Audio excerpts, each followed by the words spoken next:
Merci d'être là pour la 16e édition de ces trophées.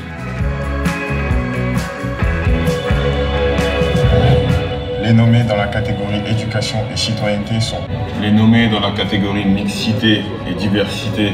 Les nommés dans la catégorie solidarité et inclusion sont Les nommés dans la catégorie santé et environnement sont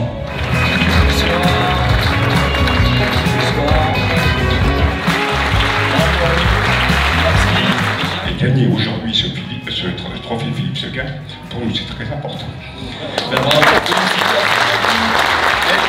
Et la soirée des trophées de Philippe Seguin, c'est devenu une institution pour la fédération et pour le fonds d'action qui l'organise.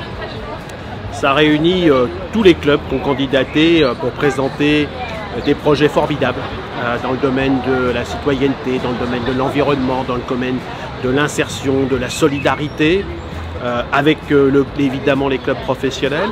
Et un jury d'une 50aine de personnes sélectionne des clubs qui ont présenté des projets innovants, des projets qui méritent de retenir l'attention.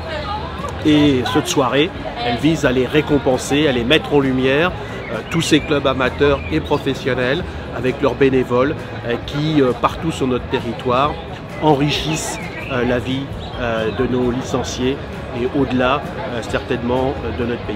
Bonsoir, félicitations d'abord pour ce prix, cet engagement et cette action. Je trouve ça vraiment bien en fait de pouvoir récompenser la plupart des clubs qui font des actions en fait pour œuvrer sur autre chose que juste de la compétition en fait, sur tous les à côté du football en fait qui sont plus importants en fait presque que juste de jouer au foot, la dimension sociale qui est à côté. Je trouve ça vraiment bien du coup que la FFF puisse récompenser et montrer en fait qu'elle a un œil en fait sur ce que les clubs amateurs font, sur ce que les petits clubs font. Eh bien, le club professionnel, c'est l'Olympique de Marseille. L'Olympique de Marseille pour son action. C'est un projet qui récompense Capitale du foot, donc des terrains que nous réhabilitons à Marseille. Au-delà de les réhabiliter, on les anime, on permet à de nombreux enfants, de nombreuses structures associatives de venir pratiquer du sport. Donc on est très fiers aujourd'hui et ça a été un excellent moment parce qu'il y a vraiment une énergie dingue qui est déployée dans les clubs de foot aussi amateurs. Et je pense qu'on a vraiment beaucoup de points communs et qu'on doit se retrouver sur ces actions-là.